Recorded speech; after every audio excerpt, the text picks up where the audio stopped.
যাদবপুর বিশ্ববিদ্যালয়ের accessible library এবং forum for students with ডিসেবিলিটিসের যৌথ উদ্যোগে এখন শুরু হচ্ছে কোয়ারেন্টিন রিডিংসের একাদশ পর্যায়। এই পর্যায়ে আপনারা শুনছেন মীর মোশাররফ হোসেনের উপন্যাস বিষাদ সিন্ধু। উপন্যাস পাঠে চন্দ্রলেখা সিনহা, শ্রুতি গ্রন্থ নির্মাণে শুক্লা রায়।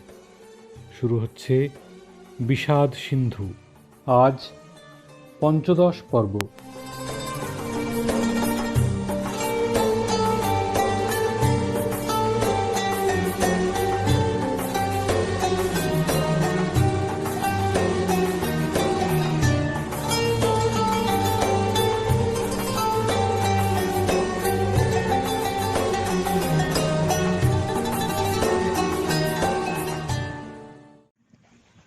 পৃষ্ঠা 211, উদ্ধার পর্ব, প্রথম প্রবাহ। অশ্ব ছুটিল, হোসেনের অশ্ব বিকট চিৎকার করিতে করিতে সীমারের পশ্চাৎ পশ্চাৎ ছুটিল। আবদুল্লাহ, জিয়াদ, অলির প্রভৃতি অশ্বলক্ষ্যে অবিশ্রান্ত স্বর নিক্ষেপ করিতে লাগিল। সুতীক্ষ্ণ তীর অশ্ব শরীর ভেদ করিয়া পার হইল না, কিন্তু শোণিতের ধারা ছুটিল। কে বলে পশু হৃদয় বেদনা নাই, কে বলে মানুষের জন্য পশুর প্রাণ কাঁদিয়া আকুল হয় না, মানুষের ন্যায় পশুর প্রাণ ফাটিয়া যায় না, বাহির হয় না। অশ্ব ফিরিল, কিছু দূর যাইয়া স্বর সংযুক্ত শরীরে হোসেনের দুলদুল টিকা অশ্বের নাম সীমারের পশ্চাৎ গমন হইতে ফিরিল। তীর চলিতেছে এখন অশ্বের বক্ষে, গ্রীবাদেশে তীক্ষ্ণতর তীর ক্রমাগত বিন্ধিতেছে, কিন্তু অশ্বের গতি মুহূর্তের জন্য থামিতেছে না। মহাবেগে প্রভু হোসেনের শিরশূন্য দেহ সন্নিধানে আসিয়া পদ হইতে স্কন্ধ, স্কন্ধ হইতে পদ পর্যন্ত নাসিকার দ্বারা ঘ্রাণ লইয়া আবার মস্তক লক্ষ্যে ছুটিবার উদ্যোগ করিতে বিপক্ষগণে নানা কৌশলে অশ্বকে ধরিবার চেষ্টা করিতে লাগিল। অশ্বশ্রেষ্ঠ দুর্দুল সকলেই দেখিতেছে, বোধহয় অনেক বুঝিতে পারিতেছে। ধরা পড়িলে তাহার পরিণাম দশাদি কি হইবে তাহাও বোধহয় ভাবিতেছে। প্রভু হোসেন যে পৃষ্ঠে আরোহণ করিতেন, সেই পৃষ্ঠে প্রভুহন্তা কাফেরগণকে লইয়া আজীবন পাপের বোঝা বহন করিতে হইবে। এ কথা কি সেই প্রভুভক্ত বাকশক্তিহীন পশু অন্তরে উদয় হইয়াছিল? সীমারের দিকে আর ছুটিল না, হোসেনের মৃত শরীরের নিকটেও আর রহিল না। বাধা কৌশল অতিক্রম করিয়া মহাবেগে হোসেনের শিবিরাভিমুখে দৌড়িয়া চলিল। সকলেই দেখিল দুলদুলের চক্ষু জলে পরিপূর্ণ। আবদুল্লাহ, জিয়াদ, মারওয়ান, ওমর এবং আর যোদ্ধাগণ অশ্বের পশ্চাৎ পশ্চাৎ হোসেন শিবির মুখে বেগে ছুটিলেন। শিবির মধ্যে বীর বলিতে আর কেহ নাই, একমাত্র জয়নাল আবেদিন। হোসেনের উপদেশক্রমে পরিজনেরা জয়নালকে বিশেষ সাবধানে গোপনভাবে রাখিয়াছেন। হাসনেবানু কাসেমদের বক্ষে ধারণ করিয়া শোক সন্তপ্ত হৃদয়ে জ্বলন্ত হতাশনে শোণিতের আহুতি দিতেছেন। সাকিনা মৃত পতির পদপ্রান্তে ধুলায় লুটাইয়া অচেতনভাবে পড়িয়া রহিয়াছে। যিনি যেখানে যেভাবে ছিলেন তিনি সেইখানে সেইভাবে আছেন, কাহারও মুখে কোনো কথা নাই। নীরব, চতুর্দিক নীরব, কিন্তু আকাশ পাতাল বায়ু ভেদ করিয়া যে একটি রব হইতেছে, বোধহয় শোকতাপ পিপাসায় কাতর প্রযুক্ত এতক্ষণ কেহই সে রব শুনিতে পান নাই। পৃষ্ঠা 212। সাহার বানুর মন, চক্ষু, কর্ণ, চিন্তা ভিন্ন ভিন্ন ভাবে ভিন্ন ভিন্ন দিকে। হঠাৎ শুনিলেন অঙ্গ শিহরিয়া উঠিল, আবার শুনিলেন, স্পষ্ট শুনিলেন, বন, উপবন, গগন, বায়ু, পর্বত প্রান্তর ভেদ করিয়া রব হইতেছে, হায় হোসেন, হায় হোসেন, হায় হোসেন। সাহার বানুর মোহতন্দ্রা ভাঙিয়া গেল, হৃদয় কাঁপিয়া উঠিল, মুখে বলিয়া উঠিলেন, হায় এ কি হইল, কি ঘটিল, কে বলিতেছে? চতুর্দিক হইতে কেন রব হইতেছে? ও রব কেন হইতেছে? নাম উচ্চারণে কেন হায় হায় করিতেছে? হায় হায়, কি নিদারুণ কথা! হায় রে, আবার সেই রব, আবার সেই অন্তর্ভেদী হায় হায় রব! একই কথা। যে সকল পবিত্র বসন, পবিত্র অস্ত্র পবিত্রভাবে ভক্তি সহকারে অঙ্গে ধারণ করিয়া গিয়াছেন, তাহাতে কি কোনো সন্দেহ হইতে পারে? ওই যে অশ্বপ শব্দ, কে শিবিরা মুখে আসিতেছে, কাহার অশ্ব? হায় রে, এ কাহার অশ্ব? সাহারবানু শিবিরদার দেশে যাইতে রক্তমাখা শরীরে হোসেনের অশ্ব শিবিরে প্রবেশ করিল। ভগ্নী, কপাল পুড়িয়াছে, আমাদের কপাল পুড়িয়াছে, দেখো অশ্ব দেখো, দুলদুলে তীর সংযুক্ত শরীর দেখো, রক্তের প্রবাহ দেখো। বলিতে বলিতে সাহারবানু অচেতন ভাবে ভূতলে পড়িয়া গেলেন। আর পরিজনেরা শূন্য পিঠ, দুলদুল সমস্ত শরীর রক্তে রঞ্জিত, আঘাতে জড় জড় এবং শোণিতের ধারা দেখিয়া মর্মভেদী আর্তনাদ, কেহ বা হতচেতন অবস্থায় বিকট চিৎকার করিয়া অচেতন ভাবে ধরাশায়ী হইলেন। দুলদুল কাঁপিতে কাঁপিতে মাটিতে পড়িয়া গেল। হোসেনের প্রিয়তম অশ্বপ্রাণ বায়ুর সহিত মিশিয়া অনন্ত আকাশে চলিয়া গেল। এদিকে মারওয়ান, ওমর, আলী, জিয়াদ প্রভৃতি যোধগণ উগ্র মূর্তিতে বিকট শব্দে কই জয়নাল, কোথা সাকিনা নাম উচ্চারণ করিতে করিতে শিবির মধ্যে প্রবেশ করিলেন। কিন্তু দক্ষিণে বামে সম্মুখে কিঞ্চিৎ দূরে দৃষ্টি পড়িবা মাত্র তাহাদের শরীর হঠাৎ শিহরিয়া উঠিল, বীর হৃদয় কাঁপিয়া গেল, ভয়ের সঞ্চার হইল। কি মর্মভেদী দৃশ্য! বীরবল আব্দুল ওহাবের খণ্ডিত দেহ, কাসেমের মৃত্যুশয্যা, হোসেনের অশ্ব, পতিপ্রাণা সাকিনার প্রতিভক্তির চিহ্ন দেখিয়া বীরগণ স্তম্ভিতভাবে দণ্ডায়মান রহিলেন। মন্ত্রীপ্রবর মারওয়ান একদৃষ্টে সাকিনার প্রতি অনেকক্ষণ পর্যন্ত চাহিয়া মৃত কি জীবিত কিছুই নির্ণয় করিতে পারিলেন না। কিঞ্চিৎ অগ্রসর হইয়া দেখিলেন সাকিনা দেবী স্বামী পদ দুখানি বক্ষপরি স্থাপন করিয়া মন প্রাণ যেন ঈশ্বরে ঢালিয়া দিয়া আত্মসমর্পণ করিয়াছেন। প্রতিদেহ বিনির্গত পবিত্র শোণিতে পবিত্র দেহ রঞ্জিত হইয়া অপূর্ব স্ত্রী ধারণ করিয়াছে। মৃতদেহে চন্দন, আতর, কর্পূরের ব্যবস্থা আছে। সখিনার অঙ্গ রক্তচন্দনে চর্চিত হইয়া জীবন্তভাবে যেন দয়াময়ের নিকট স্বামীর মঙ্গল কামনায় আত্মবিসর্জন করিয়া রহিয়াছে। পৃষ্ঠা 213। মারওয়ান আরেকটু অগ্রসর হইলেন, সাকিনাকে ধরিয়া তুলিবেন আশা করিয়া হস্ত বিস্তার করিতে যেন মৃত শরীরে হঠাৎ জীবাত্মার সঞ্চার হইল।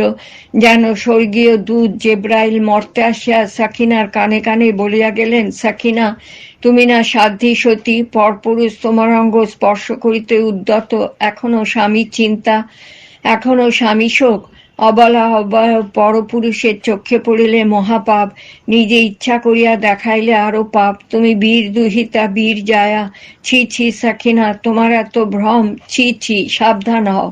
সাকিনা ত্রস্তভাবে উঠিয়া বসিলেন। সম্মুখে চাহিতেই দেখিলেন অপরিচিত বোধ সকল চারিদিকে ছুটাছুটি করিতেছে, যে যাহা পাইতেছে লইতেছে। হঠাৎ দুলদুল প্রতি দৃষ্টি পড়িল। হযরত ইমাম হোসেনের তীর সকল অশ্বশরীর বিদ্ধ করিয়া কতক মৃত্তিকা সংলগ্ন, কতক শরীর ওপরে পড়িয়া রহিয়াছে। প্রতি স্বরের মুখ হইতে শনিধারা ছুটিয়া সে তস্য ঘোর লোহিতে রঞ্জিত হইয়াছে। সাকিনা একদৃষ্টে অশ্বপ্রতি চাহিয়া রহিলেন। পূর্ব কথা স্মরণ হইল, চক্ষু ঊর্ধ্বে উঠিল, মুখভাব ভিন্ন ভাব ধারণ করিল।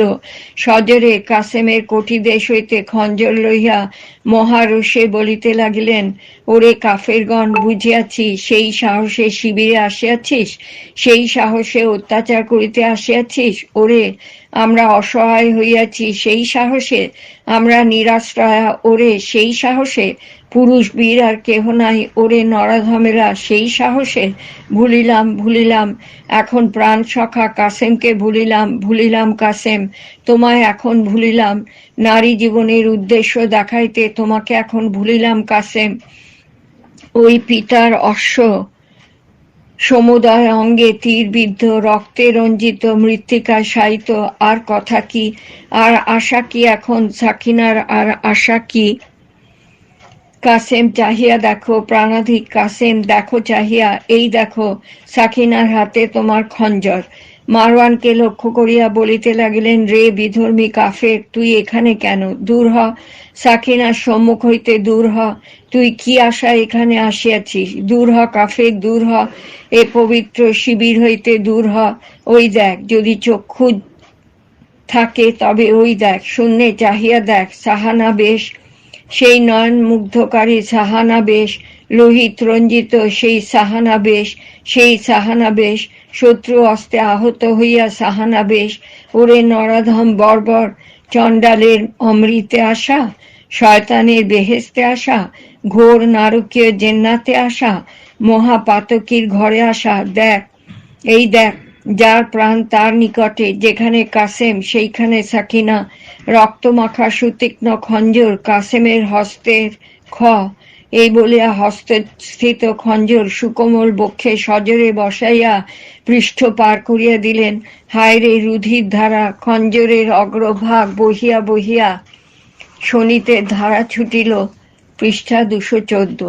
সাকিনা কাসেমের মৃতদেহ পার্শ্বে অর্ধ মুকুলিত ছিন্ন লতার ন্যায় ধরাশায়িনী হইলেন। টিকা। সতীসাধ্যী সাকিনার আত্মঘাতিনী হওয়া সম্বন্ধে শাস্ত্রমতে অনৈক্য আছে। টিকা শেষ। মারওয়ান নিস্তব্ধ।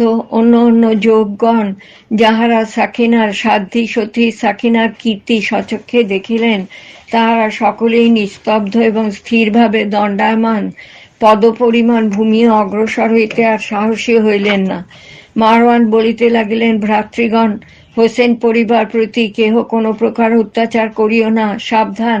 তাহাদিওকে লক্ষ্য করিয়া কেহ কোনো কথা মুখে আনিও না। প্রত্যক্ষ প্রমাণ স্বচক্ষেই তো দেখিলে, কি অসীম সাহস, কি অসীম ক্ষমতা, কি আশ্চর্য!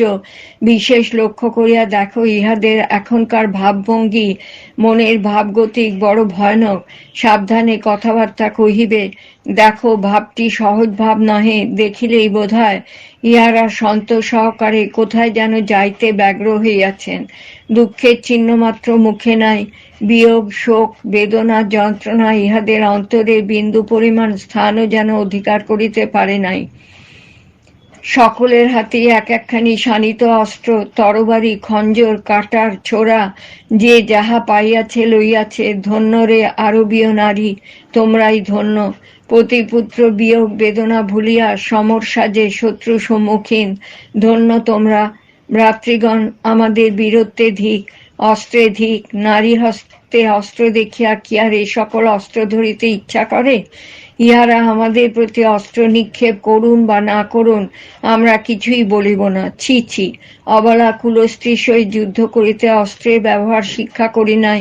ভ্রাতৃগণ, তোমরা আর কোনো কথা বলিও না।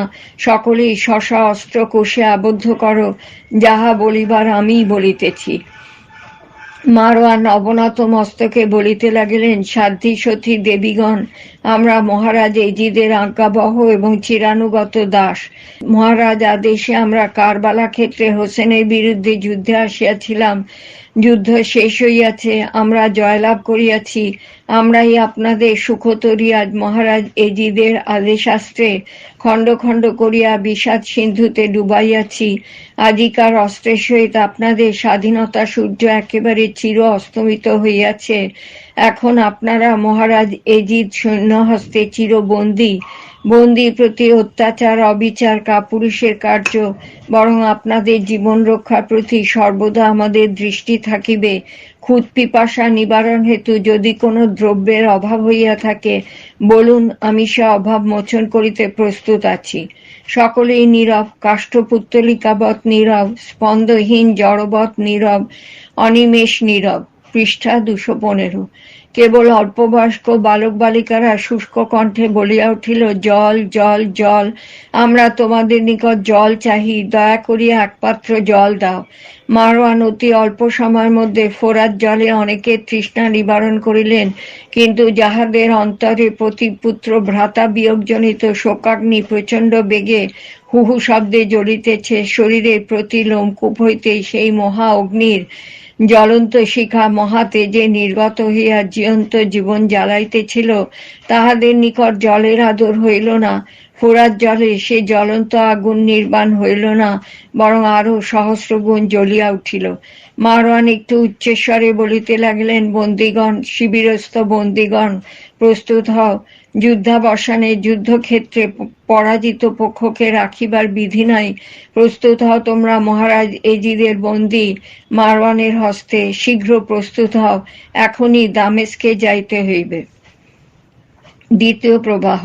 রে পথিক, রে পাষাণ হৃদয় পথিক, কি লোভে এত ত্রস্তে দৌড়িতেছ, কি আশায় খণ্ডিত শির বর্ষার অগ্রভাগে বিদ্ধ করিয়া লইয়া যাইতেছ। এ শিরে হায়, খণ্ডিত শিরে তোমার প্রয়োজন কি? সীমার, এ শিরে তোমার আবশ্যক কি? হোসেন তোমার কি করিয়াছিল? তুমি তো আর জয়নাবের রূপে মোহিত হইয়াছিলে না। জয়নাব ইমাম হোসেনের স্ত্রী। হোসেনের শির তোমার বর্ষাগ্রে কেন? তুমি বা সে শির লইয়া ঊর্ধ্বশ্বাসে এত বেগে দৌড়িয়াছ কেন? যাইতেছই বা কোথা? সীমার, একটু দাঁড়াও, আমার প্রশ্নের উত্তর দিয়া যাও। কার সাধ্য তোমার গমনে বাধা দেয়? খণ্ডিত শিরে প্রয়োজন কি? অর্থ? হায় রে অর্থ, হায় রে পাতকী অর্থ। তুই জগতে সকল অনর্থের মূল। জীবের জীবনের ধ্বংস, সম্পত্তির বিনাশ, পিতা পুত্রের শত্রুতা, স্বামী স্ত্রীতে মনোমালিন্য, ভ্রাতা ভগ্নীতে কলহ, রাজা প্রজায় বৈরভাব, বন্ধু বান্ধবে বিচ্ছেদ, বিবাদ বিসংবাদ, কলহ বিরহ বিসর্জন বিনাশ, এ সকলই তোমার জন্য। সকল অনর্থের মূল ও কারণই তুমি। তোমার কি মোহিনী শক্তি, কি মধুমাখা বিষ সংযুক্ত প্রেম। রাজা প্রজা ধনী নির্ধন যুবক বৃদ্ধ সকলেই তোমার জন্য ব্যস্ত, মহাব্যস্ত, প্রাণ ওষ্ঠাগত। তোমারই জন্য, কেবলমাত্র তোমারই কারণে কতজনে তীর তরবার বন্দুক বর্ষা গোলাগুলি অকাতরে বক্ষপাতিয়া বুকে ধরিতেছে। তোমারই জন্য অগাধ জলে ডুবিতেছে, ঘোর অরণ্যে প্রবেশ করিতেছে, পর্বত শিখরে আরোহণ করিতেছে। রক্ত মাংসপেশি পরমাণু সংযোজিত শরীর ছলনে তোমারই জন্যে শূন্যে উড়াইতেছে। কি কুহক, কি মায়া, কি মোহিনী শক্তি। পৃষ্ঠা 216। তোমার কুহকে কে না পড়িতেছে, কে না ধোকা খাইতেছে, কে না মজিতেছে। তুমি দূর হও, তুমি দূর হও। কবির কল্পনার পথ হইতে একেবারে দূর হও। কবির চিন্তাধার হইতে একেবারে সরিয়া যাও। তোমার নাম করিয়া কথা কইতে অঙ্গ শিহরিয়া ওঠে। তোমারই জন্য প্রভু হোসেন সীমার হস্তে খণ্ডিত, রাক্ষসী তোমারই জন্য খণ্ডিত শির বর্ষাগ্রে বিদ্ধ। সীমার অবিশ্রান্ত যাইতেছে, দিনমণি মলিন মুখ অস্তাচল গমনে উদ্যোগী। সীমার অন্তরে নানা ভাব, তন্মধ্যে অর্থ চিন্তায় প্রবল। চির অভাবগুলি আশু মোচন করাই স্থির। একাই মারিয়াছি, একাই কাটিয়াছি, একাই যাইতেছি, একাই পাইব, আর ভাবনা কি? লক্ষ টাকার অধিকারী আমি, চিন্তার কোনো কারণ নাই, নিশাও প্রায় সমাগত, যাই কোথা। বিশ্রাম না করিলেও আর বাঁচি না, নিকটস্থ পল্লীতে কোনো গৃহীর আবাসে যাইয়া নিশিযাপন করি। এত সকলই মহারাজ এজিদ নামদারের রাজ্যভুক্ত, অধীন অন্তর্গত। সৈনিক বেশ, হস্তে বর্ষা, বর্ষাগ্রে মনুষ্য শিরবিদ্ধ, ভয়ানক রোষের লক্ষণ। কে কি বলিবে, কার সাধ্য, কে কি করিবে? সীমার এক গৃহীর আশ্রমে উপস্থিত হইয়া ওই স্থানে নিশাযাপন করিবেন জানাইলেন। বর্ষাবিদ্ধ খণ্ডিত শির অস্ত্রশস্ত্রে সুসজ্জিত, বুঝি জয় সংক্রান্ত কেহ বা হয় মনে করিয়া গৃহস্বামী আর কোনো কথা বলিলেন না। সাদরে সীমারকে স্থান নির্দেশ করিয়া দিলেন। পথশ্রান্তি দূরীকরণের উপকরণ আদি ও আহারীয় দ্রব্য সামগ্রী আনিয়া ভক্তি সহকারে আতিথ্য সেবা করিলেন। ক্ষণকাল বিশ্রামের পর অতি বিনীতভাবে বলিলেন, মহাশয়, যদি অনুমতি করেন তবে একটি কথা জিজ্ঞাসা করি। সীমার বলিলেন, কি কথা? কথা আর কিছু নহে, আপনি কোথা হইতে আসিতেছেন, আর এই বর্ষাবিদ্ধ শির কোন মহাপুরুষের? ইহার অনেক কথা, তবে তোমাকে অতি সংক্ষেপে বলিতেছি। মদিনার রাজা হোসেন, যাহার পিতা আলী এবং মোহাম্মদের কন্যা ফাতেমা যাহার জননী, এ তাহারই শির। কারবালা প্রান্তরে মহারাজ এজিদ প্রেরিত সৈন্য সহিত সমরে পরাস্ত হইয়া এই অবস্থা।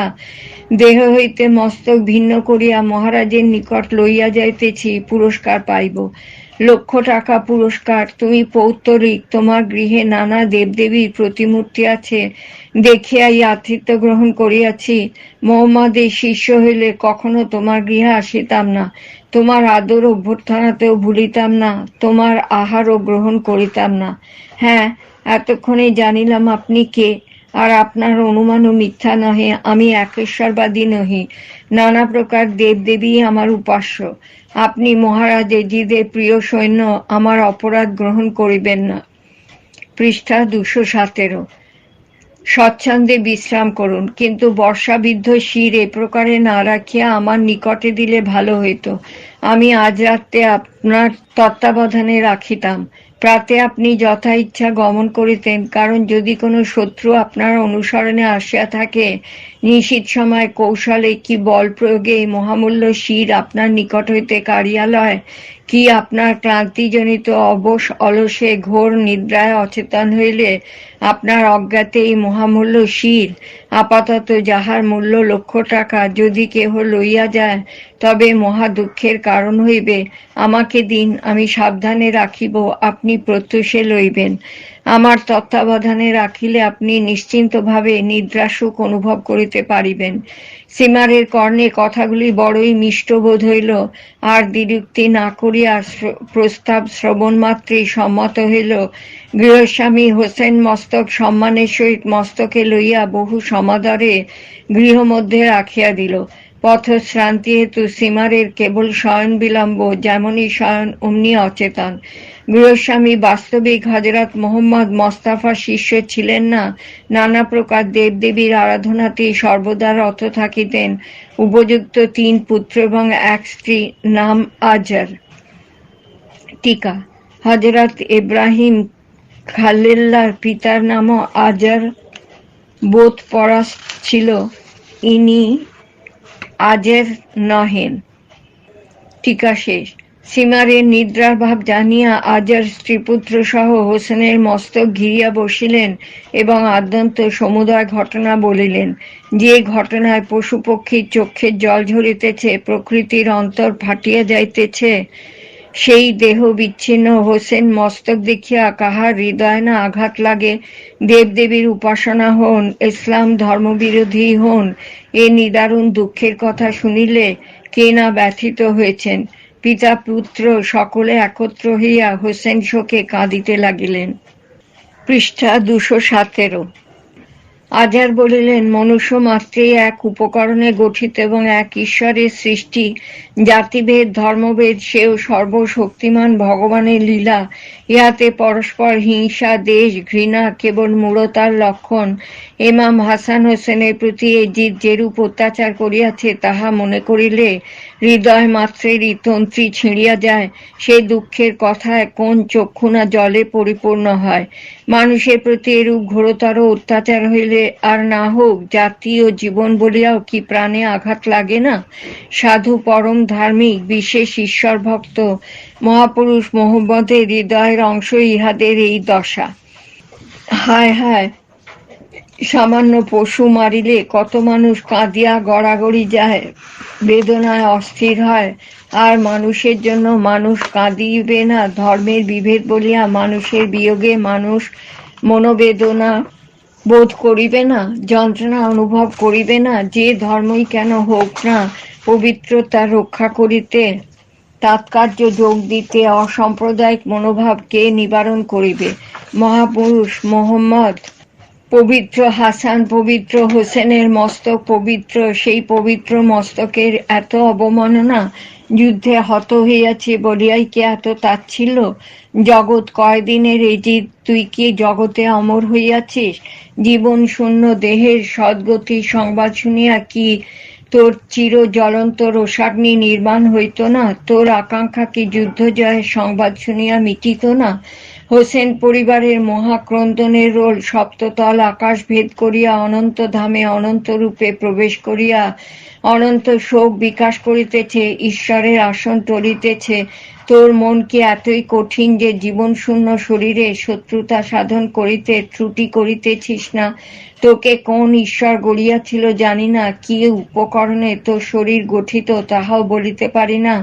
তুই সামান্য লোভের বশবর্তী হইয়া কি কাণ্ড করিলি? তোর এই অমানসিক কীর্তিতে জগৎ কাঁদিবে, পাষাণ গলিবে। এই মহাপুরুষ জীবিত থাকিলে এই মুখে কত শত প্রকারে ঈশ্বরের গুণকীর্তন, কতকাল ঈশ্বরের মহত্ব প্রকাশ হইত, তাহার কি ইয়ত্তা আছে? তুই অসময়ে মহারিষি হোসেনের প্রাণহরণ করিয়াছিস, কিন্তু তোর পিতা ইমাম বংশের ভিন্ন নহেন। তাহার হৃদয় এমন কঠিন প্রস্তরে গঠিত ছিল না। তাহার ঔরসে জন্মিয়া তোর একই ভাব। রক্ত মাংস বীর্য গুণ আজ তোর নিকট পরাস্ত হইল, মানব শরীরের স্বাভাবিক গুণ আজ বিপরীত ভাব ধারণ করিল। যাহাই হোক, আজারের এই প্রতিজ্ঞা জীবন থাকিতে হোসেন শির দামেস্কে লইয়া যাইতে দিবে না।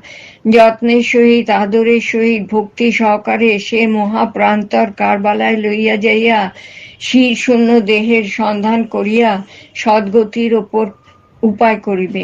প্রাণ থাকিতে শির আজর ছাড়িবে না। আজরের স্ত্রী বলিলেন, এই হোসেন বিবি ফাতেমার অঞ্চলে নিধি নয়নের পুত্তলি ছিলেন। হায় হায়, তাহার এই দশা! এই জীবন থাক বা যাক, প্রভাত না হইতে হইতে আমরা এই পবিত্র মস্তক লইয়া কারবালায় যাইব, শেষে ভাগ্যে যা থাকে হইবে। পুত্রেরা বলিল, আমাদের জীবনপণ, তথাপি কিছুতেই সৈনিক হস্তে মস্তক প্রত্যর্পণ করিব না। প্রাতে সৈনিককে বিদায় করিয়া সকলে একত্রে কারবালায় যাইব। পুনরায় আজর বলিতে লাগিলেন, ধার্মিকের হৃদয় এক, ঈশ্বর ভক্তের মন এক, আত্মা এক। ধর্ম কি কখনো দুই হইতে পারে? সম্বন্ধ নাই, আত্মীয়তা নাই, কথায় বলে রক্তে রক্তে লেশমাত্র যোগাযোগ নাই। তবে তাহার দুঃখে তোমাদের প্রাণে আঘাত লাগিল কেন? পৃষ্ঠা 219। বলো দেখি, তাহার জন্য জীবন উৎসর্গ করিলে কেন? ধার্মিক জীবন কাহার না আদরের, ঈশ্বর প্রেমিক কাহার না যত্নের। তোমাদের কথা শুনিয়া সাহস দেখিয়া প্রাণ শীতল হইল। পরোপকার ব্রতে জীবনপণ কথাটা শুনিয়া কর্ণ জুড়াইল। তোমাদের সাহসেই গৃহে থাকিলাম, প্রাণ দিব, কিন্তু এ শির দামেস্কে লইয়া যাইতে দিব না। পরস্পর সকলেই হোসেনের প্রসঙ্গ লইয়া রজনী অতিবাহিত করিতে লাগিলেন। প্রভাত হইতে সন্ধ্যা পর্যন্ত কারবালা প্রান্তরে যে লোমহর্ষণ ঘটনা ঘটিয়াছে তাহা জগৎ দেখিয়াছে। নিশাদেবী জগৎকে আবার নূতন ঘটনা দেখাইতে জগৎ লোচন রবিদেবকে পূর্ব গগন প্রান্তে বসাইয়া নিজে অন্তর্ধান হইবার উদ্যোগ করিতেছেন। জগৎ কল্ল দেখিয়াছে, আজ আবার দেখুক। নিঃস্বার্থ প্রেমের আদর্শ দেখুক, পবিত্র জীবনের যথার্থ প্রণয় দেখুক, সাধু জীবনের ভক্তি দেখুক, ধর্মের দেশ, ধর্মে হিংসা মানুষের শরীরে আছে কিনা তাহার দৃষ্টান্ত দেখুক। ভ্রাতা ভগিনী পুত্র জায়া পরিজন বিয়োগ হইলে লোকে কাঁদিয়া থাকে। জীবনকে অতি তুচ্ছ জ্ঞানে জীবন থাকিতেই জীবলীলা ইতি করিতে ইচ্ছা করে। পরের জন্য যে কাঁদিতে হয় না, প্রাণ দিতে হয় না, তাহারও জ্বলন্ত প্রমাণ আজ দেখুক, শিক্ষা করুক। সহানুভূতি কাহাকে বলে? মানুষের পরিচয় কি? মহাশক্তি সম্পন্ন হৃদয় ক্ষমতা কি? নশ্বর জীবনে অবিনশ্বর কি? আজ ভালো করিয়া দেখুক। জগৎ জাগিল, পূর্ব গগন লোহিত রেখায় পরিশোভিত হইল। সীমার শয্যা হইতে উঠিয়া প্রাতঃক্রিয়াদি সমাপন করিল। সজ্জিত হইয়া বর্ষা হস্তে দণ্ডায়মান এবং উচ্চস্বরে বলিল, অহে, আমি আর বিলম্ব করিতে পারিব না। আমার রক্ষিত মস্তক আনিয়া দাও, শীঘ্র যাইব। আজার বহির্ভাগে আসিয়া বলিলেন, ভ্রাত, তোমার নামটি কি শুনিতে চাই, আর তুমি কোন ঈশ্বরের সৃষ্ট জীব তাহাও জানিতে চাই। ভাই, রাগ করিও না। ধর্মনীতি, রাজনীতি, যুদ্ধনীতি, অর্থনীতি, যুক্তি, বিধি ব্যবস্থা, ইহার কিছুতেই একথা পাওয়া যায় না যে শত্রু মৃত শরীরেও শত্রুতা সাধন করিতে হয়। বন্য পশু এবং অসভ্য জাতিরাই গত জীবন শত্রু শরীরে নানা প্রকার লাঞ্ছনা দিয়া মনে মনে আনন্দ অনুভব করে। ভ্রাত, তোমার রাজা সুসভ্য, তুমিও দিব্য সভ্য, এ অবস্থায় এ পশু আচার কেন ভাই? রাত্রে আমাকে আশ্রয় দিয়াছ, তোমার প্রদত্ত অন্নে উদর পরিপূর্ণ করিয়াছি। সুতরাং সীমারের বর্ষা হইতে রক্ষা পাইলে সাবধান। ও সকল হিতোপদেশ আর কখনো মুখে আনিও না। তোমার হিতোপদেশ তোমার মনেই থাকুক। ভাই সাহেব, বিড়াল তপস্বী, কপট ঋষি, ভণ্ড গুরু, স্বার্থপর পীর, লোভী মৌলবী জগতে অনেক আছে, অনেক দেখিয়াছি, আজিও দেখিলাম। তোমার ধর্মকাহিনী, তোমার রাজনৈতিক উপদেশ, তোমার যুক্তি, কারণ, বিধি ব্যবস্থা সমুদয় তুলিয়া রাখো। পৃষ্ঠা 220। ডাক্তারের ধূর্ততা চতুরতা সীমারের বুঝিতে আর বাকি নাই। কথায় মহাবীর সীমার ভুলিবে না। আর এই মোটা কথাটা কে না বুঝিবে যে হোসেন মস্তক তোমার নিকট রাখিয়া যাই, আর তুমি দামেস্কে যাইয়া মহারাজের নিকট বাহাদুরি জানাইয়া 1,00,000 টাকার পুরস্কার লাভ করো। যদি ভালো চাও, যদি প্রাণ বাঁচাইতে ইচ্ছা করো, যদি কিছুদিন জগতের মুখ দেখিতে বাসনা হয়, তবে শীঘ্র হোসেনের মাথা আনিয়া দাও। ওরে ভাই, আমি তোমার মতো স্বার্থপর অর্থলোভী নহি। আমি দেবতার নাম করিয়া বলিতেছি, অর্থ লালসায় হোসেন মস্তক কখনোই দামেস্কে লইয়া যাইব না। টাকা অতি তুচ্ছ পদার্থ, উচ্চ হৃদয়, টাকার ঘাত প্রতিঘাত নাই। দয়া, দাক্ষিণ্য, ধর্ম, সুনাম, যশকীর্তি, পরদুঃখে কাতরতা, এই সকল মহামূল্য রত্নের নিকট টাকার মূল্য কি রে ভাই? ওহে ধার্মিক বর, আমি ও সকল কথা অনেক জানি। টাকা যে জিনিস তাহাও ভালো করিয়া চিনি। মুখে অনেকেই টাকা অতি তুচ্ছ, অর্থ অনর্থের মূল বলিয়া থাকেন, কিন্তু জগৎ এমনি ভয়ানক স্থান যে টাকা না থাকিলে তাহার স্থান কোথায় নাই, সমাজে নাই, স্বজাতির নিকটে নাই, ভ্রাতাভগ্নির নিকট কথাটার প্রত্যাশা নাই। স্ত্রীর নাই ভালোবাসে বলতো জগতে আর কে আছে? টাকা না থাকিলে অমন অকৃত্রিম ভালোবাসারও আশা নাই, কাহারও নিকট সম্মান নাই। টাকা না থাকিলে রাজায় চেনে না, সাধারণে মান্য করে না, বিপদে জ্ঞান থাকে না। জন্মমাত্র টাকা, জীবনে টাকা, জীবনান্তেও টাকা, জগতে টাকারই খেলা। টাকা যে কি পদার্থ তাহা তুমি চেনো বা না চেনো, আমি বেশ চিনি। আর তুমি নিশ্চয় জানিও আমি নেহাত মূর্খ নহি। আপন লাভালাভে বেশ বুঝতে পারি। যদি ভালো চাও, আপন প্রাণ বাঁচাইতে চাও, তবে শীঘ্র খণ্ডিত মস্তক আনিয়া দাও। রাজদ্রোহীর শাস্তি কি? ওরে পাগল, রাজদ্রোহীর শাস্তি কি তাহা জানো? রাজবিদ্রোহীর শাস্তি আমি বিশেষ রূপে জানি। দেখো ভাই, তোমার সহিত বাদ বিসম্বাদ অকৌশল করিতে আমার ইচ্ছা মাত্র নাই। তুমি মহারাজ এজিদের সৈনিক, আমি তাহার অধীনস্থ প্রজা। সাধ্য কি রাজকর্মচারীর আদেশ অবহেলা করি? একটু অপেক্ষা, খণ্ডিত শির আনিয়া দিতেছি। মস্তক পাইলেই তো ভাই তুমি ক্ষান্ত হও? হ্যাঁ, মস্তক পাইলেই আমি চলিয়া যাই, ক্ষণকাল এখানে থাকি না। আর ইহা বলিতেছি, মহারাজের নিকট তোমার ভালো কথাই বলিব। আমাকে আদর আহ্লাদে স্থান দিয়াছ, অভ্যর্থনা করিয়াছ, সকলই বলিব। হয়তো ঘরে বসিয়া কিছু পুরস্কারও পাইতে পারো। শীঘ্র শির আনিয়া দাও। আজর স্ত্রী পুত্রগণের নিকট যাইয়া বিষণ্ণভাবে বলিলেন, হোসেনের মস্তক রাখিতে সংকল্প করিয়াছিলাম, তাহা বুঝি ঘটিল না। মস্তক না লইয়া সৈনিক পুরুষ কিছুতেই যাইতে চাহে না। আমি তোমাদের সহায় সৈনিক পুরুষের ইহকালের মতো 1,00,000 টাকা প্রাপ্তির আশা এই স্থান হইতে মিটাইয়া দিতে পারিতাম। পৃষ্ঠা 221। কিন্তু আমি স্বয়ং যাঞ্চা করিয়া হোসেনের মস্তক আপন তত্ত্বাবধানে রাখিয়াছি, আবার সেও বিশ্বাস করিয়া আমার হস্তে সমর্পণ করিয়াছে। এই অবস্থায় উহার প্রাণবধ করিলে সম্পূর্ণ বিশ্বাসঘাতকতার সহিত নরহত্যা পাপ পঙ্কিলে ডুবিতে হয়। রাজ অনুচর, রাজকর্মচারী, রাজাশ্রিত লোককে প্রজা হইয়া প্রাণে মারা সেও মহাপাপ। আমার স্থির সিদ্ধান্ত এই যে নিজ মস্তক স্কন্ধপুরী রাখিয়া হোসেনের মস্তক সৈনিক হস্তে কখনোই দিব না। তোমরা এই খড়গর দ্বারা আমার মস্তক দেহ হইতে বিচ্ছিন্ন করিয়া সৈনিকের হস্তে দাও, সে বর্ষায় বিদ্ধ করুক। খণ্ডিত শির প্রাপ্ত হইলে তিলার্ধকালও এখানে থাকিবে না বলিয়াছে। তোমরা যত্নের সহিত হোসেনের মস্তক কারবালায় লইয়া দেহ সন্ধান করিয়া অন্ত্যেষ্টিক্রিয়ার উদ্যোগ করিবে। এই আমার শেষ উপদেশ। সাবধান, কেহই ইহার অন্যথা করিও না। আজারের জ্যেষ্ঠ পুত্র সায়াদ বলিতে লাগিলেন, পিত, আমরা ভ্রাতৃত্বর বর্তমান থাকিতে আপনার মস্তক দেহ বিচ্ছিন্ন হইবে একই কথা। আমরা কি পিতার উপযুক্ত পুত্র নহি? আমাদের অন্তরে কি পিতৃভক্তির কণামাত্র স্থান পায় নাই? আমরা কি এমনই নরাকার পশু যে সহস্তে পিতৃমস্তক ছেদন করিব? ধিক আমাদের জীবনে, ধিক আমাদের মনুষ্যত্বে। যে পিতার ঔরসে জন্মগ্রহণ করিয়া জগতের মুখ দেখিয়াছি, মানুষ পরিচয়ে মানুষের সহিত মিশিয়াছি, সেই পিতাশীর যে কারণে দেহ বিচ্ছিন্ন হইবে, সে কারণে উপকরণ কি আমরা হইতে পারিব না? পিত, আর বিলম্ব করিবেন না। খণ্ডিত মস্তক প্রাপ্ত হইলেই যদি সৈনিক পুরুষ চলিয়া যায়, তবে আমার মস্তক লইয়া তাহার হস্তে নষ্ট করুন, সকল গোল মিটিয়া যায়।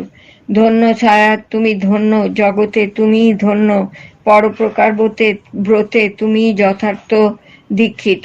তোমার জন্ম সার্থক, আমারও জীবন সার্থক। যে উদরে জন্মিয়াছ সে উদরও সার্থক। প্রাণাধিক জগতে জন্মিয়া পশু পক্ষীদের ন্যায় নিজ উদর পরিপোষণ করিয়া চলিয়া গেলে মনুষ্যত্ব কোথায় থাকে? ইহা বলিয়াই আজর দোলায়মান খড়গ টানিয়া লইয়া হস্তে উত্তোলন করিলেন। পরের জন্য, বিশেষ খণ্ডিত মস্তকের জন্য আজর হৃদয়ের হৃদয়, আত্মার আত্মা, প্রাণে প্রাণ, জ্যেষ্ঠপুত্রে গ্রীবালক্ষ্যে খড়গ উত্তোলন করিলেন। পিতার হস্ত উত্তোলনের ইঙ্গিত দেখিয়া সায়াদ গ্রীবা নত করিলেন। আজরের স্ত্রী চক্ষু মুদ্রিত করিলেন। কবির কল্পনা আঁখি ধাঁধা লাগিয়া বন্ধ হইল। সুতরাং কি ঘটিল, কি হইল, লেখনী তাহা প্রকাশ করিতে পারিল না। উফ, কি সাহস, কি সহ্যগুণ! দেখ রে পাষণ্ড এডিথ, হৃদয় দেখ, পরোপকার ব্রতে পিতার হস্তে সন্তানের বধ দেখ। দেখ রে সীমার, তুইও দেখ, মনুষ্য জীবনের ব্যবহার দেখ। পৃষ্ঠা 222। খড়গ কম্পিত হইল, রঞ্জিত হইল। পরোপকার আর মৃত্যু শিরের সৎকার হেতু প্রাণাধিক পুত্র শোনিতে আজ পিতার হস্ত রঞ্জিত হইল। লৌহ নির্মিত খড়গ কাঁপিয়া স্বাভাবিক ঝনঝন রবে আর্তনাদ করিয়া উঠিল, কিন্তু আজারের রক্তমাংসে শরীর হেলিল না, শিহরিল না, মুখমণ্ডল মলিন হইল না। ধন্য রে পরোপকার, ধন্য রে হৃদয়। এদিকে সীমার বর্ষাহস্তে বহির্ভাগে দণ্ডায়মান হইয়া মহা চিৎকার করিয়া বলিতেছে, খণ্ডিত শির হস্তে না করিয়া যে আমার সম্মুখে আসিবে তাহার মস্তক ধুলায় লুণ্ঠিত হইবে, অথচ হোসেনের মস্তক লইয়া যাইব। আজর খণ্ডিত শির হস্তে করিয়া সীমার সম্মুখে উপস্থিত হইলে সীমার মহাহর্ষে শির বর্ষায় বিদ্ধ করিতে যাইয়া দেখিল যে সদ্য কর্তৃত শোণিত রঞ্জিত রক্তধার বহিয়া পড়িতেছে। সীমার আশ্চর্যান্বিত হইয়া বলিল, এ কি? তুমি উন্মাদ হইয়া এ কি করিলে? এ মস্তক লইয়া আমি কি করিব?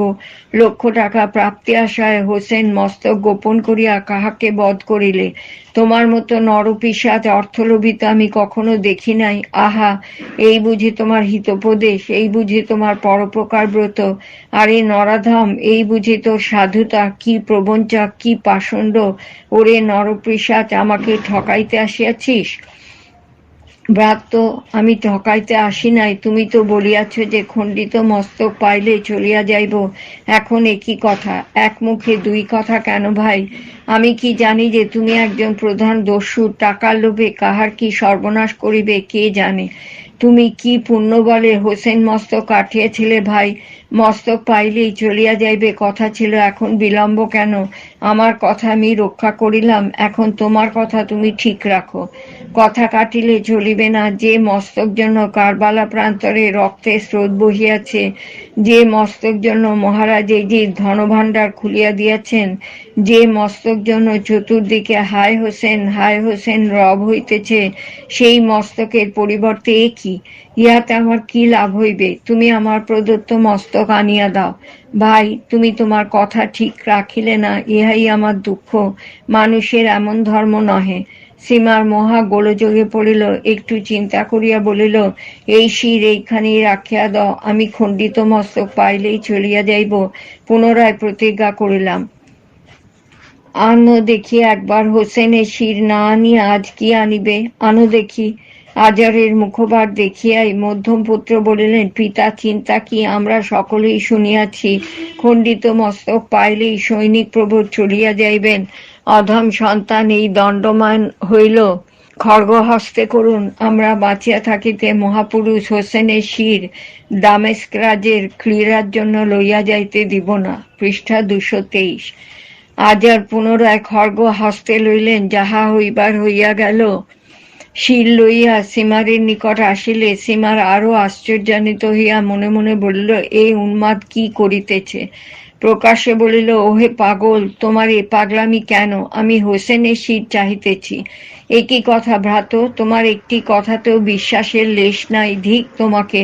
পুনরায় সীমার বলিল, দেখো ভাই, তুমি হোসেনের শির রাখিয়া কি করিবে?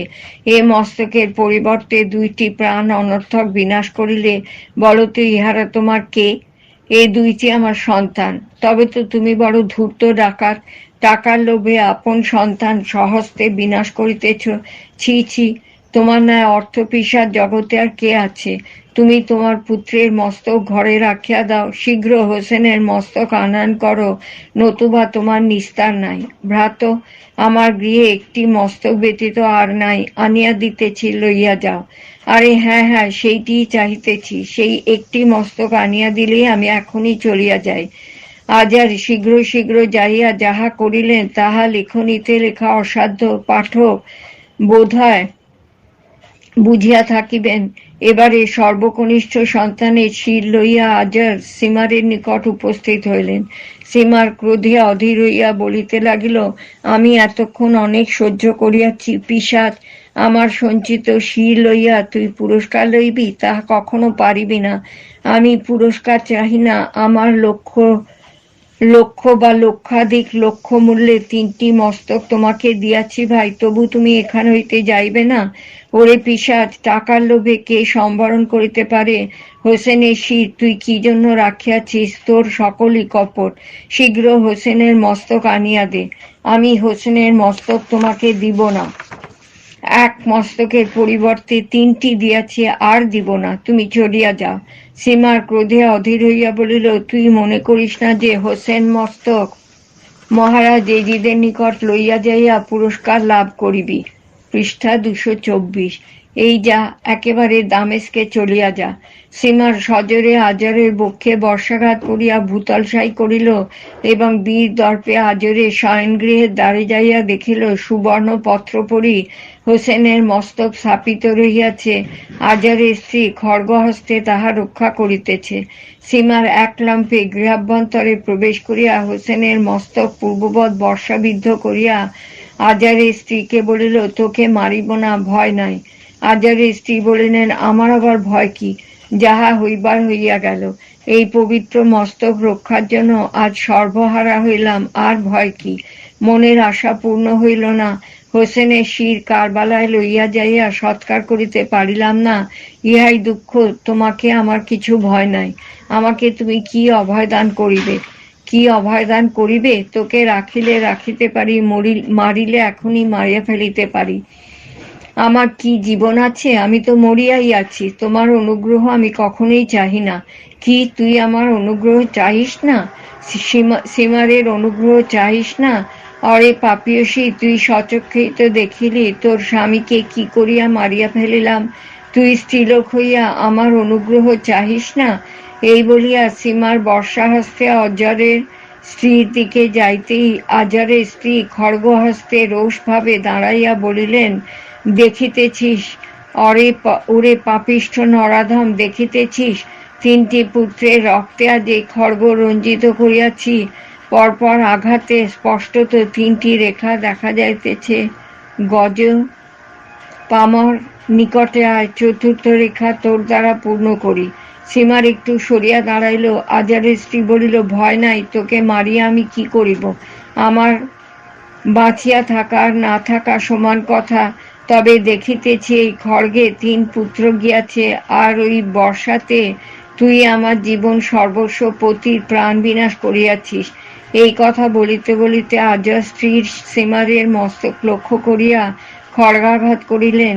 সীমারের হস্তস্থিত বর্ষায় বাধা লাগিয়া দক্ষিণ হস্তে আঘাত লাগিল। বর্ষাবিদ্ধ হোসেন মস্তক বর্ষাচ্যুত হইয়া মৃত্তিকায় পতিত হইবা মাত্র আজর স্ত্রী ক্রোড়ে করিয়া বেগে পলাইতে লাগিলেন, কিন্তু সীমার বাম হস্তে সাধ্বী সতীর বস্ত্রাঞ্চল ধরিয়া সজোরে ক্রোড় হইতে হোসেন শির কাড়িয়া লইল। আজরের স্ত্রী তখন একেবারে হতাশ হইয়া নিকটস্থ খড়গের দ্বারা আত্মবিসর্জন করিলেন। সীমারের বর্ষাঘাতে মরিতে হইল না। সীমার হোসেন শির পূর্ববৎ বর্ষায় বিদ্ধ করিয়া দামেস্কাভিমুখে চলিল। পৃষ্ঠা 225। তৃতীয় প্রবাহ। সময়ে সকলই সহ্য হয়, কোনো বিষয়ে অনভ্যাস থাকিলে বিপদকালে তাহা অভ্যাস হইয়া পড়ে।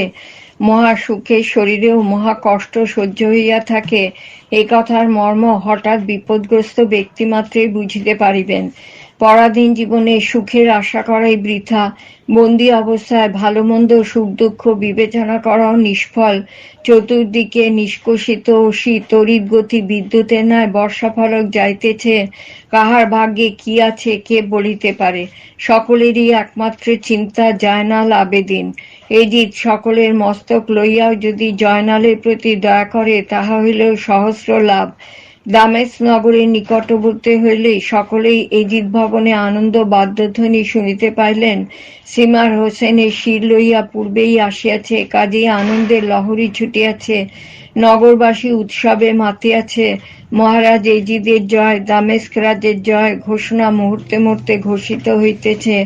নানা বর্ণে রঞ্জিত পতাকারাজি উচ্চ উচ্চ মঞ্চে উড্ডীয়মান হইয়া মহাসংগ্রামের বিজয় ঘোষণা করিতেছে। আজ এজিদ আনন্দ সাগরের সন্তোষ তরঙ্গে সভাসদগণ সহিত মনোপ্রাণ ভাসাইয়া দিয়াছেন। বন্দীগণ রাজপ্রাসাদে আনিত হইলে দ্বিগুণ রূপে আনন্দ বাজনা বাজিয়া উঠিল। এজিদ যুদ্ধ বিজয়ী সৈন্যদেরকে আশার অতিরিক্ত পুরস্কৃত করিলেন। শেষে মনের উল্লাসে ধনভাণ্ডার খুলিয়া দিলেন।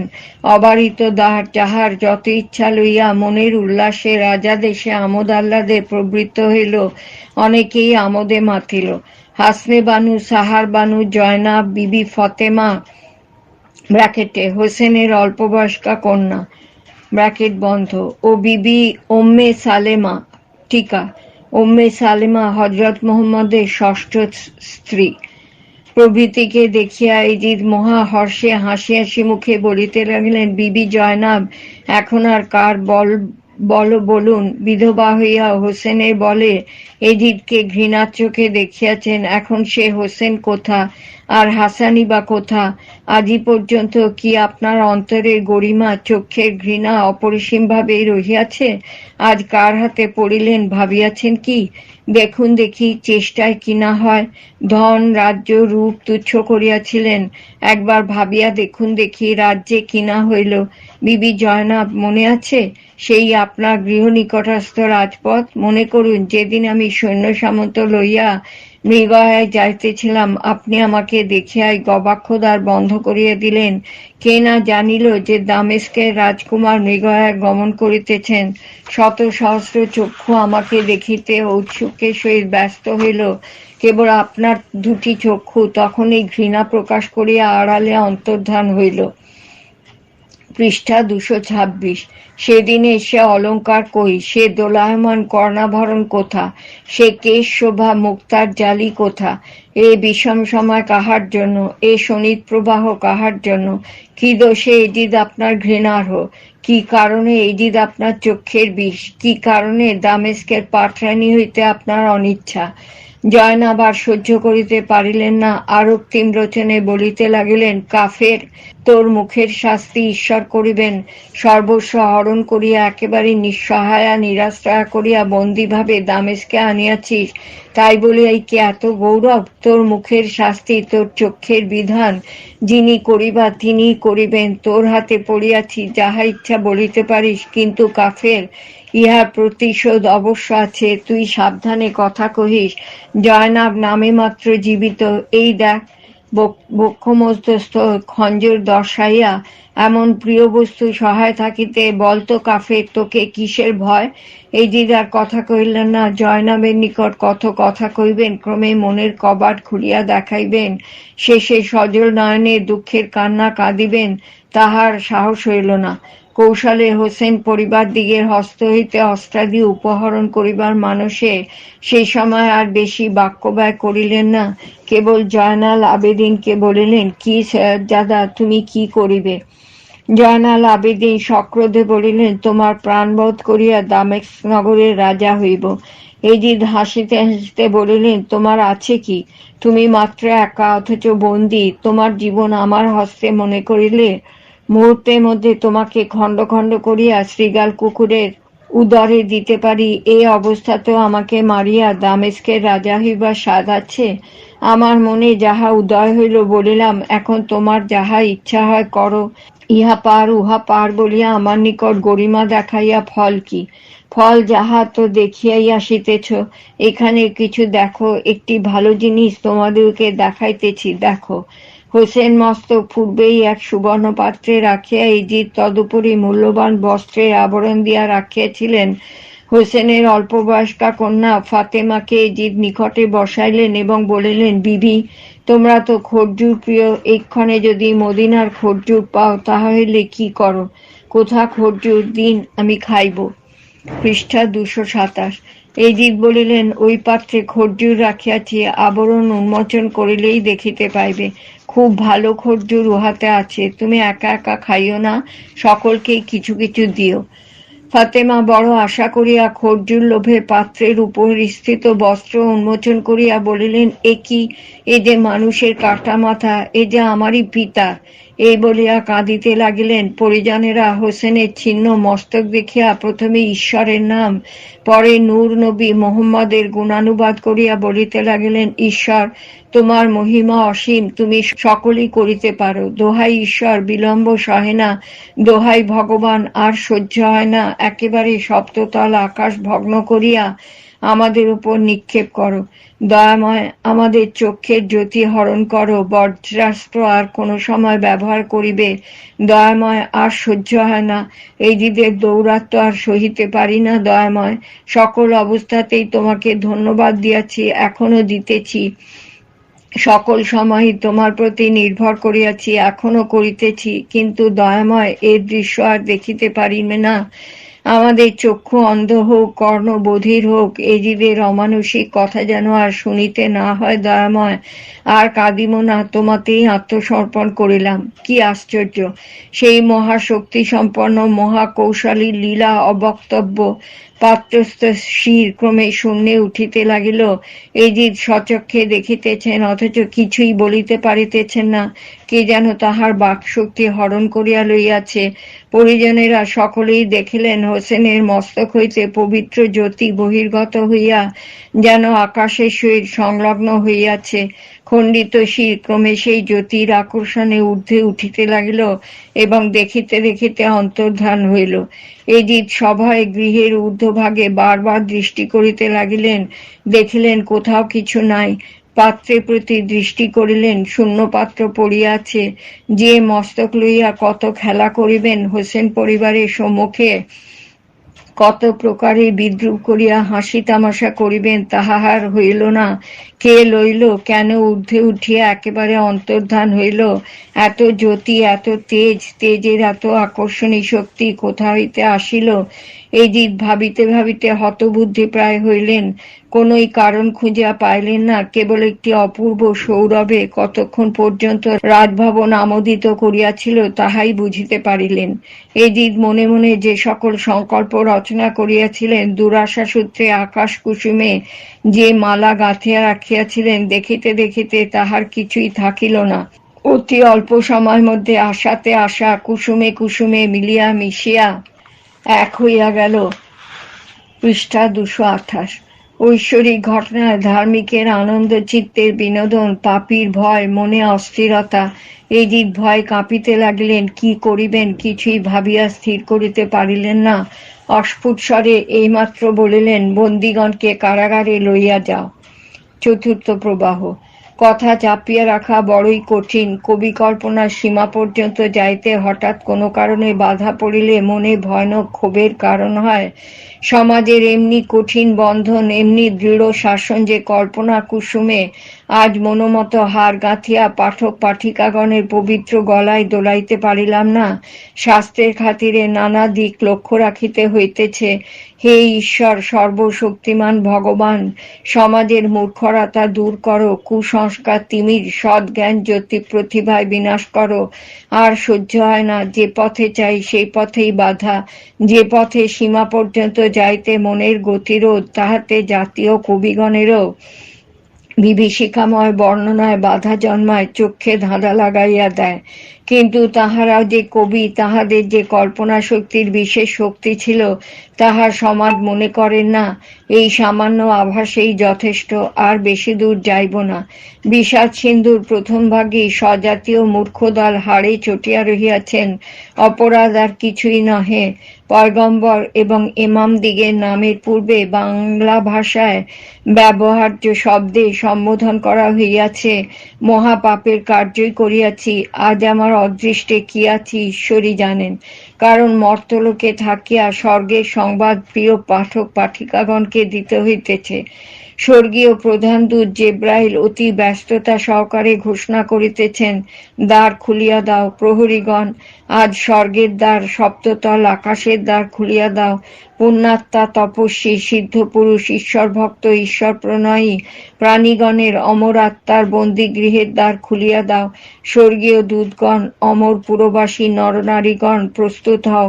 হোসেনের এবং অন্য অন্য মহারথীগণের দৈনিক সৎক্রিয়া সম্পাদন জন্য মর্তলোকে যাইবার আদেশ হইয়াছে, দ্বার খুলিয়া দাও, প্রস্তুত হও। মহা হুলস্থুল পড়িয়া গেল। অল্পক্ষণের জন্য আবার মর্তলোকে। অমরাত্মা এই বলিয়া স্বস্বরূপ ধারণ করিলেন। এদিকে হযরত জিবরাইল আপন দলবল সহ সকলের পূর্বেই কারবালা প্রান্তরে আসিয়া উপস্থিত হইলেন।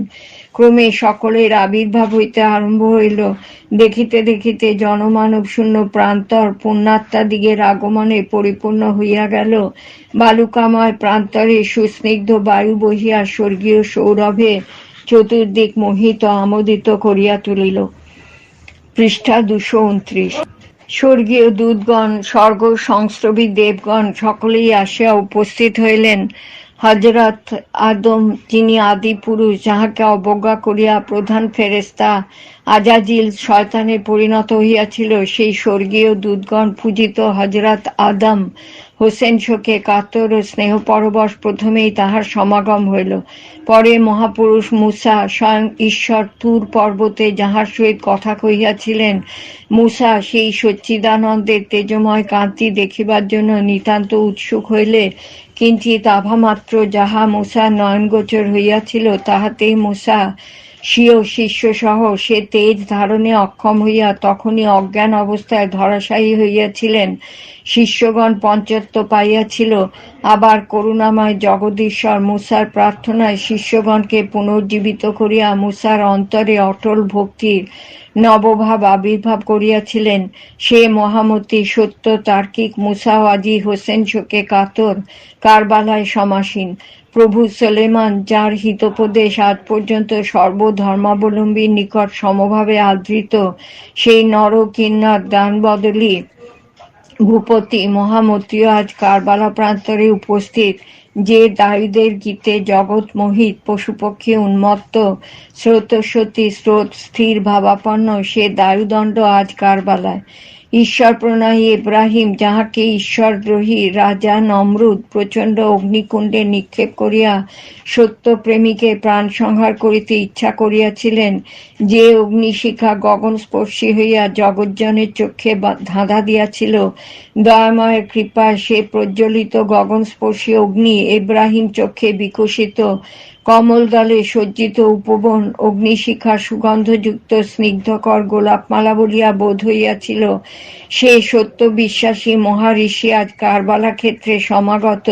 ইসমাইল, যিনি নিজ প্রাণ ঈশ্বর উদ্দেশ্যে উৎসর্গ করিয়া দম্বার পরিবর্তে নিজে বলি হইয়াছেন, সেই ঈশ্বর ভক্ত ইসমাইলও আজ কারবালা প্রান্তরে। ঈসা, যিনি প্রকৃত সন্ন্যাসী, জগদ্দেশী মহাঋষি তাপস, ঈশ্বরের মহিমা দেখাইতে যে মহাত্মা চিরকুমারী মাতৃগর্ভে জন্মগ্রহণ করিয়াছিলেন, তিনিও আজ মর্ত্যধাম কারবালার মহাক্ষেত্রে। ইউনাস, যিনি মৎস্যগর্ভে থাকিয়া ভগবানের অপরিসীম ক্ষমতা দেখাইয়াছিলেন, তিনি কারবালায়। মহামতি হযরত ইউসুফ বইমাত্র ভ্রাতার চক্রে অন্ধকূপে নিক্ষিপ্ত হইয়া ঈশ্বর কৃপায় জীবিত ছিলেন এবং দাস পরিচয় বিকৃত হইয়া মিশর রাজ্যে রাজসিংহাসন অধিকার করিয়াছিলেন। সে মহাসুশ্রীর অগ্রগণ্য পুনর্জ্যোতির আকার হযরত ইউসুফও আজ কারবালার মহাপ্রান্তরে। হযরত জার্জিসকে বিধর্মীগণ শতবার শত প্রকারে বধ করিয়াছে, তিনিও পুনঃ পুনঃ জীবন প্রাপ্ত হইয়া দয়াময়ের মহিমায় জ্বলন্ত প্রমাণ দেখাইয়াছেন। সে ভুক্তভোগী হযরত জার্জিস আজ কারবালা ক্ষেত্রে। এই প্রকার হযরত ইয়াকুব, আসহাব, ইসহাক, ইদ্রিস, আয়ুব, ইলিয়াস, হারকেল, শামায়ুন, লুত, এহিয়া, জেকরিয়া প্রভৃতি মহাত্মাগণের আত্মা অদৃশ্য শরীরে কারবালার হোসেনের দৈহিক শেষক্রিয়ার জন্য উপস্থিত হইলেন। পৃষ্ঠা 230। সকলেই যেন কাহার আগমন প্রতীক্ষা করিতেছেন। ক্ষণকাল পরে সকলেই একেবারে দণ্ডায়মান হইয়া ঊর্ধ্ব নেত্রে বিমান দিকে বারবার লক্ষ্য করিতে লাগিলেন, আর সকলেই আরব ভাষায় ইয়া নবী সালাম আলাইকা, ইয়া হাবিব সালাম আলাইকা, ইয়া রসুল সালাম আলাইকা, সালওয়াতুল্লাহ আলাইকা সমস্বরে গাহিয়া উঠিলেন। সহস্র সহস্র লক্ষ লক্ষ কোটি কোটি মুখে মহাঋষি প্রভু হযরত মুহাম্মদের গুণানুবাদ হইতে লাগিল। দেখিতে দেখিতে মৃদুমন্দভাবে শূন্য হইতে হায় হোসেন রব করিতে করিতে হযরত মুহাম্মদ উপস্থিত হইলেন। তাহার পবিত্র পদ ভূপৃষ্ঠ স্পর্শ করিল। এতদিন প্রকৃত শরীরী জীবের মুখে হায় হোসেন রব শুনিয়াছিল, আজ দেবগণ, স্বর্গের হুর গ্লামানগণ, মহাঋষি, যোগী, তপস্বী, অমর আত্মার মুখে শুনিতে লাগিল হায় হোসেন। এই গোলযোগ না যাইতে যাইতে সকলে যেন মহা দুঃখে নির্বাক দণ্ডায়মান হইলেন। হায় পুত্রের কি স্নেহ! রক্ত মাংস ধমনী অস্থি শরীরবিহীন আত্মা অপত্য স্নেহে ফাটিয়া যাইতেছে, যেন মেঘ গর্জনের সহিত শব্দ হইতেছে হোসেন, হায় হোসেন। মর্তাজা আলী সেরে খোদা, ঈশ্বরের শার্দুল ব্র্যাকেটে স্বীয় পত্নী বিবি ফতেমা সহ আসিয়া উপস্থিত হইলেন। দৈহিকের জন্য শোক অমূলক, খেদ বৃথা। দৈহিক জীবের সহিত তাহাদের কোনো সংস্রব নাই, তথাপি পুত্রের এমনি মায়া যে সে সকল মূল তত্ত্ব জ্ঞাত থাকিয়া মহাত্মা আলী মহাখেদ করিতে লাগিলেন। জগতীয় বায়ু প্রকৃত আত্মার বহমান হইয়া ব্রহ্মময় মহাশোকের উদ্রেক করিয়া দিল। কুহকিনী দুনিয়ার কুহক জালে ছায়া দেখিয়া হযরত আলী অনেক ভ্রমাত্মক কথা বলিতে লাগিলেন। আনো অশ্ব, আনো তরবারি, এজিদের মস্তক এখনই সহস্রখণ্ডে খণ্ডিত করিব। হায়, সন্তানের স্নেহের নিকট তত্ত্বজ্ঞান আত্মজ্ঞান সকলই পরাস্ত। সকল আত্মাই হযরত আলীকে প্রবোধ দিলেন। হযরত জিবরাইল আসিয়া বলিলেন, ঈশ্বরের আদেশ প্রতিপালিত হোক, শহীদগণের দৈহিক সৎকারে প্রবৃত্ত হইয়া যাও। অগ্রে শহীদগণের মৃতদেহ অন্বেষণ করিয়া সংগ্রহ করিতে হইবে। বিধর্মী ধর্মী স্বর্গীয় নারকী একত্রে মিশ্রিত হইয়া সমরাঙ্গনে অঙ্গে অঙ্গ মিশাইয়া রহিয়াছে, সেগুলি বাছিয়া লইতে হইবে। সকলেই শহীদগণের দেহ অন্বেষণে ছুটিলেন। ওই যে শিরশূন্য মহারথী দেহ ধুলায় পড়িয়াছে, খরতর তীরাঘাতে অঙ্গে সহস্রের ছিদ্র দৃষ্ট হইতেছে। পৃষ্ঠে একটিমাত্র আঘাত নাই, সমুদয় আঘাতই বক্ষ পাতিয়া সহ্য করিয়াছেন। এ কোন বীর! পৃষ্ঠা 231। কবচ, কটিবদ্ধ, বর্ম, চর্ম, অসি, বীর সাজের সমুদয় সাজওয়া অঙ্গেই শোভা পাইতেছে। বয়সে কেবল নবীন যুবা, কি চমৎকার গঠন! হায়, তুমি কি আব্দুল ওহাব? হে বীরবর, তোমার মস্তক কি হইল? তুমি কি সেই আব্দুল ওহাব, যিনি চিরপ্রণয়িনী প্রিয়তমা ভার্যার মুখখানি একবার দেখিতে বৃদ্ধ মায়ের নিকট অনুনয় বিনয় করিয়াছিলেন? মাতৃ আজ্ঞা প্রতিপালনে অশ্বপৃষ্ঠে থাকিয়াই যিনি বীর বরণী বীরবালার বঙ্কি মাখির ভাব দেখিয়া ও রণোত্তেজক কথা শুনিয়া অসংখ্য বিধর্মীর প্রাণ বিনাশ করিয়াছিলেন, তুমি কি সেই আব্দুল ওহাব?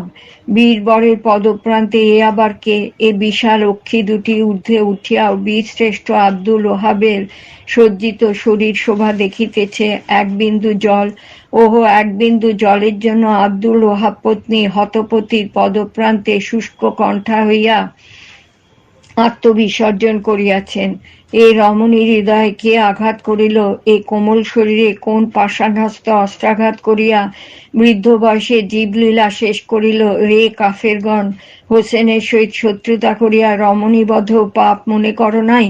বীর ধর্ম, বীর নীতি, বীর শাস্ত্রে কি বলে? যে হস্ত রমণী দেহে আঘাত করিতে উত্তোলিত হয়, সে হস্ত বীর অঙ্গের শোভনীয় নহে, সে বাহু বীর বাহু বলিয়া গণনীয় নহে, নরাকার পিশাচের বাহু। সে বীর কেশরী, সে বীর কুল গৌরব, সে মদিনার ভাবী রাজা কোথায়? মহামহারথী, যাহার অশ্ব চালনায় তীরের লক্ষ্যে তরবারির তেজে বর্ষার ভাঁজে মুগ্ধ, সে বীরবর কই? সে অমিত তেজা রণকৌশলী কই? সে নবপরিণয় নূতন পাত্র কই?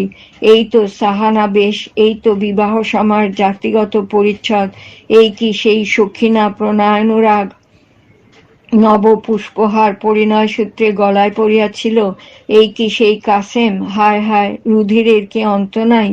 সাকিনা সমুদয় অঙ্গে পরিদেহ বসনে রুধির মাখিয়া বীর জয়ের পরিচয়, বিবাহের পরিচয় দিয়াছেন, তবু রুধিরের ধারা বহিতেছে, মণিময় বসন ভূষণ তরবারি অঙ্গে শোভা পাইতেছে, তুনি তীর বর্ষা দেহ পার্শ্বে ছড়াইয়া পড়িয়াছে। বাম পাশে মহাদেবীকে, এ নবকমল দল গঠনা নবযুবতী সতীকে। চক্ষু দুটি কাসেমের মুখ দেখিতে দেখিতে যেন বন্ধ হইয়াছে। জানিত কি অজানিত ভাবে বাম হস্তখানি কাসেমের বক্ষের উপর রহিয়াছে। সতী, তুমি কে? তোমার দক্ষিণ হস্তে একই ব্যাপার? কমল করে লৌহ অস্ত্র, সে অস্ত্রের অগ্রভাগ কই?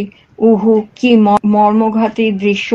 বদ্ধ মুষ্টিতে অস্ত্র ধরিয়া হৃদয় কন্দরে প্রবেশ করিয়াছ। তুমি কি সাখিনা? তাহা না হইলে এত দুঃখ কার? স্বামীর বিরহ বেদনায় কাতর হইয়া আত্মবিসর্জন করিয়াছ? না না, বীর জায়া বীর দুহিতা কি কখনো স্বামী বিরহে কি বিয়োগে আত্মবিসর্জন করে? পৃষ্ঠা 232। কি ভ্রম, কি ভ্রম! তাহা হইলে এই বদনে হাসির আভা কেন থাকিবে? জ্যোতির্ময় কমলাননে জ্বলন্ত প্রদীপ প্রভা কেন রহিবে? বুঝিলাম, বিরহ কি বিয়োগ দুঃখে তীক্ষ্ণ খঞ্জরে হৃদয় সনিত স্বামী দেহ বিনির্গত শুনিতে মিশ্রিত হয় নাই। স্বামী বিয়োগে অধীরা হইয়া দুঃখ ভার হ্রাস করিতেও খঞ্জরের আশ্রয় গ্রহণ করা হয় নাই। ধন্য সতী, ধন্য সতী সাকিনা, তুমি জগতে ধন্য, তোমার সুকীর্তি জগতে অদ্বিতীয় কীর্তি।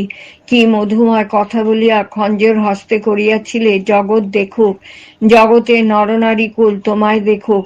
এত প্রণয়, এত ভালোবাসা, এত মমতা, এত স্নেহ এক শনিতে গঠিত যে কাসেম, সেই আবার পরিণয়ে আবদ্ধ, নবপ্রেমে দীক্ষিত, যে ঘটনায় নিতান্ত অপরিচিত হইলেও মুহূর্ত মধ্যে প্রণয়ের প্রেমের সঞ্চার হয়, সতীত্ব ধন রক্ষা করিতে সেই কাসেমকে মুক্ত কণ্ঠে বলিলে, ভুলিলাম কাসেম, এখন তোমায় ভুলিলাম। এই চিরস্মরণীয় মহামূল্য কথা বলিয়া যাহা করিলে, তাহাতে অপরের কথা দূরে থাকুক, নির্দয় হৃদয় মারওয়ানের অন্তরেও দয়ার সঞ্চার হইয়াছিল। ধন্য ধন্য সাকিনা, সহস্র ধন্যবাদ তোমারে। এ প্রান্তরে এ রূপরাশি কাহার? এ অমূল্য রত্ন ধরাসনে কেন? ঈশ্বর, তুমি কি না করিতে পারো? একাধারে এত রূপ প্রদান করিয়া কি শেষ ভ্রম হইয়াছিল? সেই আজানুলম্বিত বাহু, সেই বিস্তারিত বক্ষ, সেই আকর্ণ বিস্তারিত অক্ষিদ্বয়, কি চমৎকার ভ্রুযুগল, ঈষৎ গোঁফের রেখা! হায় হায় ভগবান, এত রূপবান করিয়া কি শেষে তোমারই ঈর্ষা হইয়াছিল? তাহাতেই কি এই কিশোর বয়সে আলী আকবর আজ চির ধরাশায়ী? এই যুগল মূর্তি স্থানে পড়িয়া কেন? এ ননির পুতুল রক্তমাখা অঙ্গে মহাপ্রান্তরে পড়িয়া কেন? বুঝিলাম, ইহাও এজিদের কার্য। রে পাষণ্ড পিশাচ, হোসেনের ক্রীড়ার পুত্তলি দুটিও ভগ্ন করিয়াছিস। হায় হায়, এই তো সেই ফোরাত নদী, ইহার ভয়ানক প্রবাহ মৃত শরীর সকল স্রোতে ভাসাইয়া লইয়া যাইতেছে। নদী গর্ভে স্থানে স্থানে লোহিত, স্থানে স্থানে কিঞ্চিত লোহিত, কোন স্থানে ঘোর পিত, কোন স্থানে নীলবর্ণের আভা সংযুক্ত স্রোত বহিয়া নিদারুণ শোক প্রকাশ করিতেছে। হোসেন শোকে ফোরাতের প্রতি তরঙ্গ মস্তক নত করিয়া রঞ্জিত জলে মিশিয়া যাইতেছে। শব্দ হইল, এ যে আমার কোমরবন্ধ, এ যে আমার শিরস্ত্রাণ, এ যে আমারই তরবারি, এই সকল এখানে পড়িয়া কেন? আবার শব্দ হইল, এই সকলেই তো হোসেনের আয়ত্তাধীনে ছিল। এই তো সেই মহাপুরুষ, মদিনার রাজা, এ প্রান্তরে বৃক্ষতলে পড়িয়া কেন? রক্তমাখা খঞ্জর কাহার?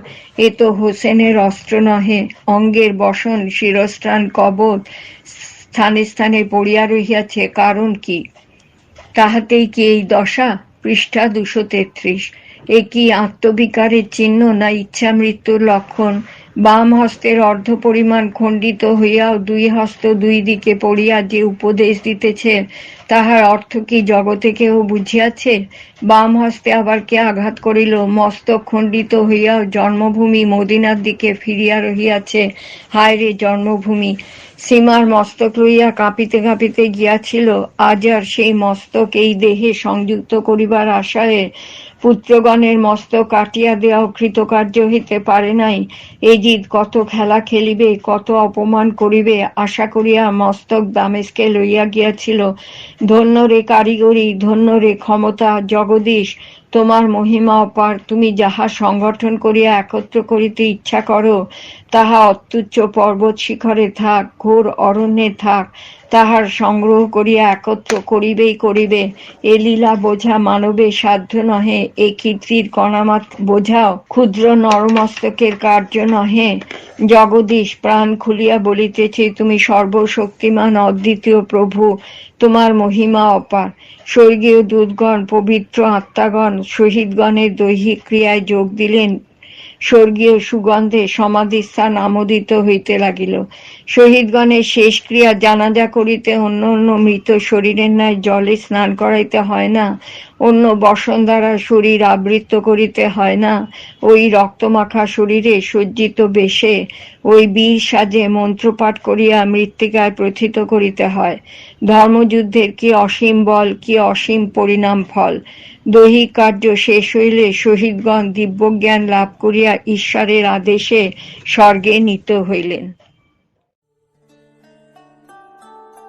কোয়ারেন্টিন রিডিংসের একাদশ পর্যায়ে এতক্ষণ আপনারা শুনছিলেন বিষাদ সিন্ধু উপন্যাসটির আজকের পর্ব। কোয়ারেন্টিন রিডিংস আপনাদের কেমন লাগছে তা জানাতে আমাদের ইমেল করতে পারেন info.fsdju@gmail.com এই ইমেল আইডিতে। বিষাদ সিন্ধু উপন্যাসটির পরবর্তী পর্ব আপনারা শুনবেন আগামীকাল।